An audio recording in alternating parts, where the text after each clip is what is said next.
Hello friends, target fish Sonu में आपका welcome है। आज हम आपको 21 हिंदी पेडागोजी एंड कुछ व्याकरण रहेगा, तो 21 प्रश्न रहेगा। तो आप लोग कमेंट बॉक्स में बताइएगा 21 में से आपका कितना स्कोर गया है। चलिए हम 40 नंबर देखते हैं। निम्न में से कौन सा शब्द समूह से भिन्न है? पहला है कुहरे, दूसरा है किरणें, तीसरा है पेड़, चौथा है नई नई। तो आप लोग बताइएगा कौन सा ऑप्शन सही है।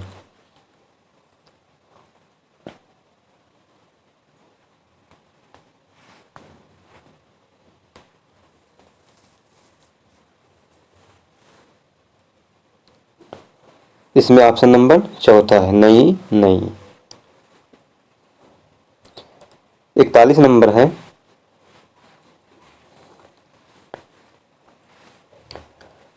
जड़मति शब्द का अर्थ है। पहला है जटिल, दूसरा अकृतज्ञ,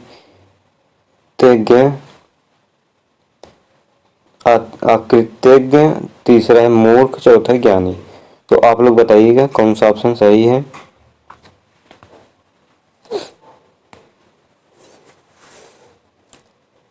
इसमें ऑप्शन नंबर तीसरा है मूर्ख।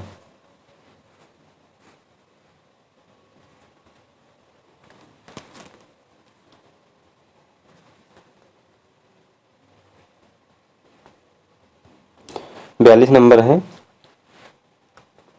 नीचे दिए गए शब्दों में से किस शब्द में प्रत्यय और उपसर्ग दोनों का प्रयोग हुआ है? पहला असफलता, दूसरा है परिश्रम, तीसरा है सफलता, चौथा अज्ञात। तो आप लोग बताइएगा कौन सा ऑप्शन सही है।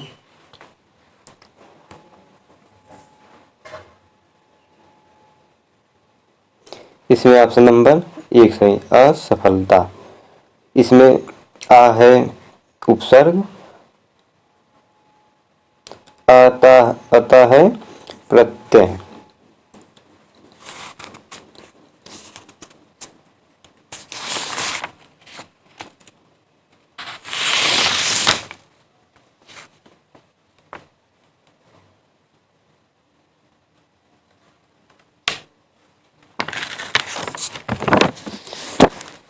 सॉरी, इसमें है ता है प्रत्यय और आ है उपसर्ग और सफल है मूल शब्द है। तो 43 नंबर है सृजन का समानार्थी शब्द क्या होगा? पहला नवनिर्माण, दूसरा है रचना, तीसरा है सहारा, चौथा है विंध्यवंश। तो आप लोग बताइएगा कौन सा ऑप्शन सही है।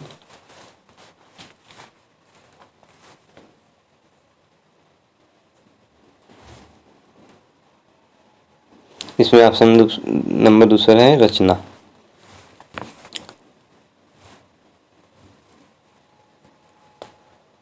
चौवालीस है अभी अधिलिखी ज्योत्सना की कली में कौन सा अलंकार है? रूपक है, उत्प्रेक्षा है, अनुप्रास है कि यमक है? तो आप लोग बताइएगा कौन सा ऑप्शन सही होगा। इसमें ऑप्शन नंबर तीसरा है अनुप्रास।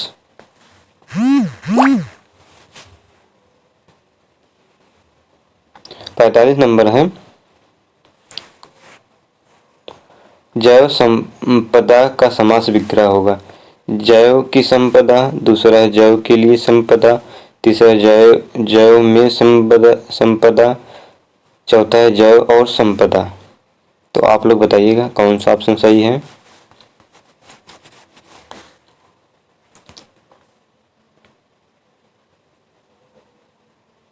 इसमें ऑप्शन नंबर पहला है जैव की संपदा।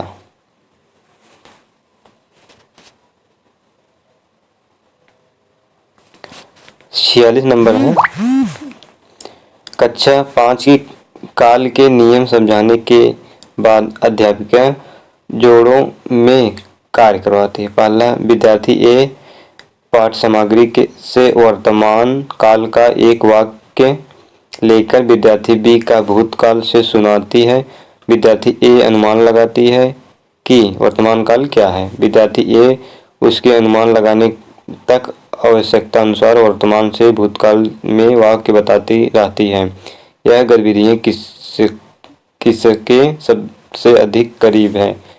पहला है क्रयक्षण की निवेश परिकल्पना, दूसरा है स्वयं की उत्पाद परिकल्पना, तीसरा है बर्नर का विकास का सिद्धांत, चौथा क्रिएशन की अर्जन अधिगम परिकल्पन।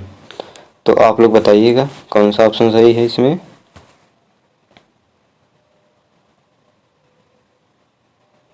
इसमें ऑप्शन नंबर दूसरा सही है, स्वयं की उत्पाद परिकल्पना।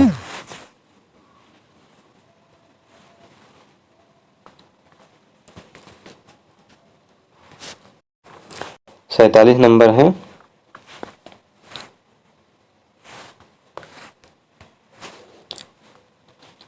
पढ़ते समय सीमा शब्द पहचानती है किंतु स्वयं से उसे प्रयोग करने में समर्थ नहीं है। इस शब्द भंडार की किस रूप में जानते हैं?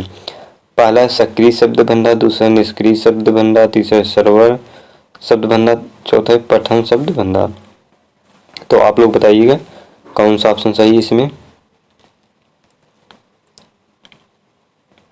इसमें ऑप्शन नंबर दूसरा सही है, निष्क्रिय शब्द भंडार।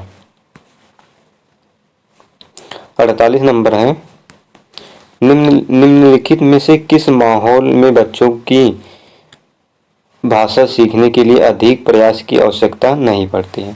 पहला, जहाँ केवल पुस्तकों द्वारा भाषा सिखाई जाती हो, दूसरा जहाँ किसी भी प्रकार से भाषा सीखने की स्वतंत्रता हो, तीसरा है जहाँ मातृभाषा सीखने की स्वतंत्रता हो, चौथा है केवल विद्यालयों में। तो आप लोग बताइएगा इसमें से कौन सा ऑप्शन सही है।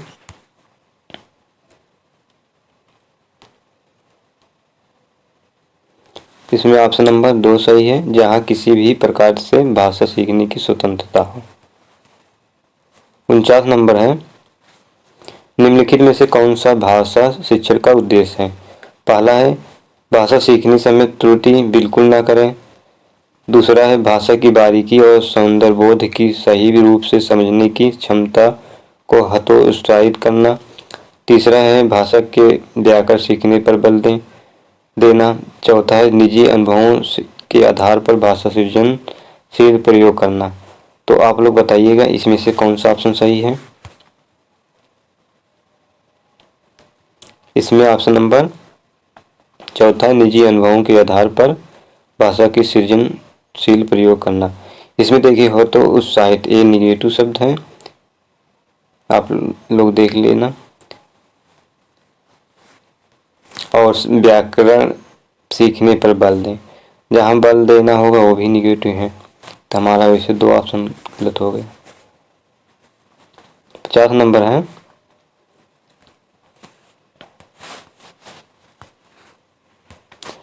प्रश्न पूछना, प्रतिक्रिया व्यक्त करना, परिचर्चा से भाग लेना, वर्णन करना। पहला है भाषा आकलन के तरीके मात्र हैं, दूसरा है भाषा सीखने सिखाने तथा आकलन के तरीके हैं, तीसरा केवल, चौथा केवल। ये दोनों हमारा वैसे गलत हो गया। तो हमें बताना है 2 ऑप्शन पढ़ के बताइए आप लोग दोनों में से कौन सा ऑप्शन सही है।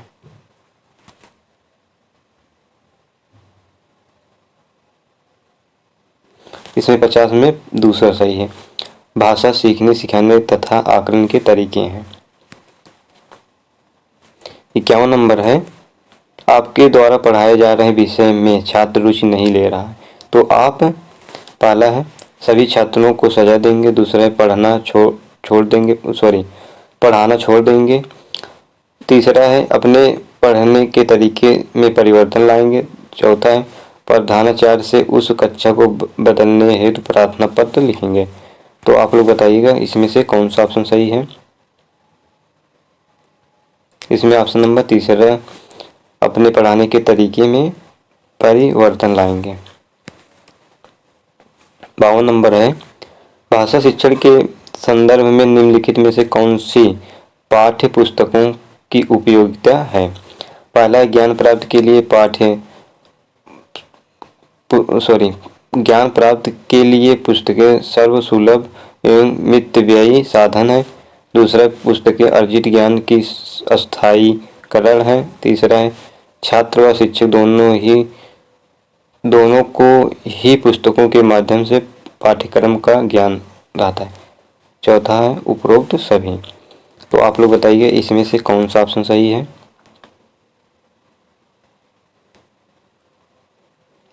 इसमें ऑप्शन नंबर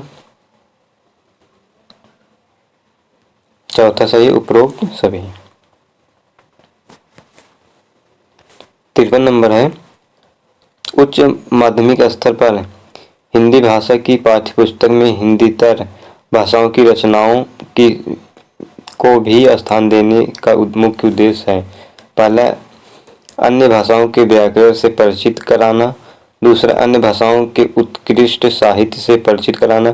तीसरा है, अन्य भाषाओं के रचनाकारों से परिचित कराना। चौथा है, अन्य भाषाओं के साथ तुलना करना। तो हमारा चौथा ऑप्शन वैसे गलत हो गया, तुलना करना निगेटिव शब्द है। तो हमें 3 में से बताना है कौन सा ऑप्शन सही है।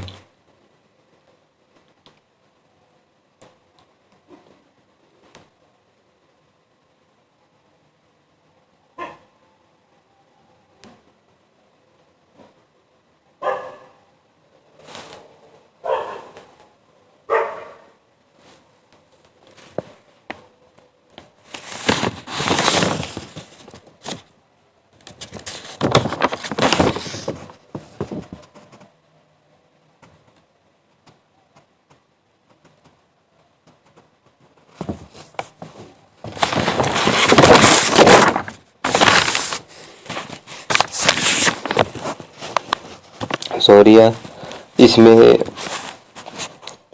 ऑप्शन नंबर चौथा सही, अन्य भाषाओं के साथ तुलना करना। तो इसको हम ध्यान नहीं दिए थे। तुलना करना निगेटिव रहता है, लेकिन यहाँ निगेटिव सेंस से नहीं लिया गया है, इसलिए हमारा ऑप्शन नंबर चौथा सही है। 54 नंबर है, बच्चे अपने चारों ओर लिखित सामग्री का जितना उपयोग होते देखेंगे उतना ही लिखित भाषाओं के प्रति उनकी समझ सहज रूप से बनती चली जाएगी। उपरोक्त कथन का निहितार्थ है। पहला है, बच्चों को पाठ्य पुस्तकों में बहुत से पाठ होने चाहिए। दूसरा है, बच्चों को अपने इर्द गिर्द विज्ञापन, होर्डिंग्स, कैलेंडर, बाल साहित्य, सूची आदि देखने पढ़ने के अवसर मिलते रहने चाहिए। तीसरा है, बच्चों को गृह कार्य में लेखनी संबंधित कार्य ही देना चाहिए। चौथा है, बच्चों को श्यामपट्ट पर लिखे हुए तथ्य अपनी कॉपी में लिखने के लिए अधिक अवसर देंगे। तो आप लोग बताइएगा इसमें से कौन सा ऑप्शन सही है। इसमें ऑप्शन नंबर दूसरा सही है, बच्चों को अपने इर्द गिर्द विज्ञापन, होर्डिंग्स, कैलेंडर, बाल साहित्य, सूचियाँ आदि देखने पढ़ने के अवसर मिलते रहने चाहिए। 55 नंबर है, व्याकरण शिक्षक को सरस एवं रुचिकर बनाने के लिए निम्नलिखित में से कौन सा उपाय नहीं किया जाना चाहिए। पहला, व्याकरण की पाठ्यचर्या छात्रों के स्तर अनुकूलन बनाई जाए। दूसरा, व्यवहारिक व्याकरण की शिक्षा भाषा संसर्ग विधियों से दी जाए। तीसरा, छात्रों को नियम और परिभाषाएं रटने से प्रोत्साहित करना चाहिए। चौथा है, व्याकरण को दृष्ट श्रव्य सामग्री के प्रयोग में रोचक बनाया जाए। तो आप लोग बताइएगा इसमें से कौन सा ऑप्शन सही है। इसमें ऑप्शन नंबर तीसरा सही है। हमें निगेटिव ढूंढना था, तो इसलिए हमारा निगेटिव तीसरा है ऑप्शन। छात्रों को नियम और परिभाषाएं रटने से प्रोत्साहित करने चाहिए, जहाँ रटना दे दिया निगेटिव शब्द हो गया। 56 नंबर है, मातृभाषा या क्षेत्रीय भाषा का प्रयोग शिक्षण के सभी उच्च स्तरों तक जारी रहना चाहिए, क्योंकि पहला है, मातृभाषा या आसपास की भाषा में उच्च दक्षता का स्तर, बेहतर संज्ञानात्मक विकास, अंतर्वैयक्तिक संवाद कुशलता व सैद्धांतिक स्पष्टता को बढ़ावा देने में महत्वपूर्ण भूमिका निभाता है। दूसरा है, ऐसा करना अंतर्राष्ट्रीय संबंधों में विस्तार के दृष्टिकोण से सर्वाधिक आवश्यक है। तीसरा है, मातृभाषा में बच्चों की रुचि अधिक होती है। चौथा, केवल मातृभाषा के जरिए ही बच्चे के संज्ञानात्मक विकास एवं संवाद कुशलता को बढ़ाया जाता है। तो आप लोग बताइएगा कौन सा ऑप्शन सही है इसमें। इसमें ऑप्शन नंबर पहला सही है, मातृभाषा या आसपास की भाषा में उच्च दक्षता का स्तर, बेहतर संज्ञानात्मक विकास, अंतर्वैयक्तिक संवाद कुशलता व सैद्धांतिक स्पष्टता को बढ़ावा देने में महत्वपूर्ण भूमिका निभाता है। 57 नंबर है, भाषा की नियमबद्ध प्रकृति को पहचानने और उसका विश्लेषण करने में कौन से बिंदु कम सहायक होंगे। हमें मतलब निगेटिव एक प्रकार से ढूंढना है। इसमें विविधतापूर्ण भाषिक तत्वों वाले साहित्य को पढ़ाने का अवसर देना, ये हमारा पॉजिटिव है। दूसरा है, विभिन्न विषयों से जुड़े पाठों को पढ़ने चर्चा करने का अवसर देना, ये भी हमारा पॉजिटिव है। तीसरा है, व्याकरण के नियमों को विश्लेषण करना। चौथा है, भाषा प्रयोग को बारीकियों पर ध्यान दें। हमें निगेटिव ढूंढना है, इसीलिए हमारा निगेटिव तीसरा है। भाषा प्रयोग पॉजिटिव है, देख लेना आप लोग।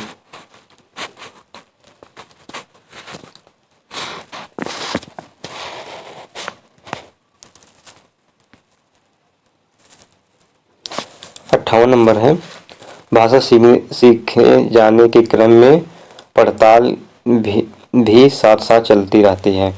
पहला आर्थिक, दूसरा है वैज्ञानिक, तीसरा धार्मिक, चौथा है सामाजिक।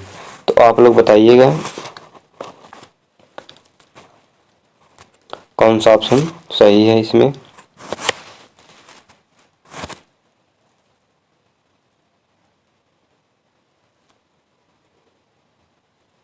इसमें ऑप्शन नंबर दूसरा है वैज्ञानिक। 59 नंबर है, कक्षा 1 के बच्चों का गृह कार्य जांचते समय आप देखते हैं कि कुछ बच्चों के अक्षरों की बनावट टेढ़ी मेढ़ी है, तो आप उन्हें सीधी रेखाओं में लिखकर दिखाएंगे। दूसरा है, उनकी लिखाई का मजाक उड़ाएंगे। तीसरा है, उन्हें स्वयं ही सुधार करने के लिए समय देंगे। चौथा है, उन्हें पुनः लिखकर लाने के लिए कहेंगे। तो आप लोग बताइएगा कौन सा ऑप्शन सही है। इसमें ऑप्शन नंबर तीसरा सही है, उन्हें स्वयं ही सुधारने के लिए समय देंगे। हमारा 60 नंबर है, कहानी कथन के उद्देश्य में कौन सा पक्ष शामिल नहीं है। हमें इसमें भी निगेटिव ढूंढना है, तो देखते हैं। पहला है सृजनात्मक का विकास, दूसरा है भाषा के लिखित रूप से परिचय, तीसरा शब्द भंडार का विकास, चौथा कल्पनाशीलता का विकास। तो आप लोग बताइएगा कौन सा ऑप्शन सही है।